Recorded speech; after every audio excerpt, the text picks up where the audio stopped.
यावरून आव्हाडांची जी काही डोक्याचा जो काही भाग आहे, बुद्धिमत्ता, ती दिसून येते. महात्मा गांधी आणि जर राहुल गांधींची ती तुलना करत असतील तर मला या देशातील सर्व पुरोगामी विचारसरणीच्या जे स्वतःला समजतात, जे गांधीवादी समजतात, त्यांनी आव्हाडांचा निषेध करायला पाहिजे. आव्हाडांची अक्कल कुठपर्यंत आहे, मतांसाठी किती लाचारी करतायत काँग्रेसच्या, की महात्मा गांधींपेक्षा राहुल गांधी हे श्रेष्ठ आहेत हे त्यांना सांगायचं आहे का? आव्हाडांनी स्पष्ट सांगावं. आणि कोण राहुल गांधी? अहो, त्यांनी या महाराष्ट्रात येण्या अगोदर माननीय उद्धव ठाकरे यांच्या मनातील, स्वप्नातील ते पंतप्रधान आहेत.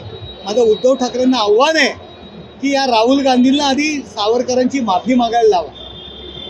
त्यांनी सावरकरांचा अपमान केलेला आहे, त्यांची महाराष्ट्रात येण्या अगोदर माफी मागायला लावा आणि नंतर त्यांच्या स्वागताला जा. अहो, खुर्ची करता किती लाचार होत आहे. आणि राहुल गांधी साधं शिवाजी मैदानावरती सभा घेऊ शकत नाही आहे.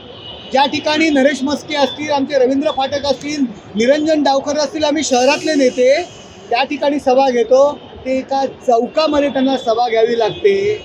मला वाईट वाटतंय. उद्धव ठाकरे यांच्या मनातील आणि स्वप्नातील पंतप्रधान काय योग्यतेचे आहेत, काय लेवलचे आहेत, ही त्यांची लेवल समजून येते.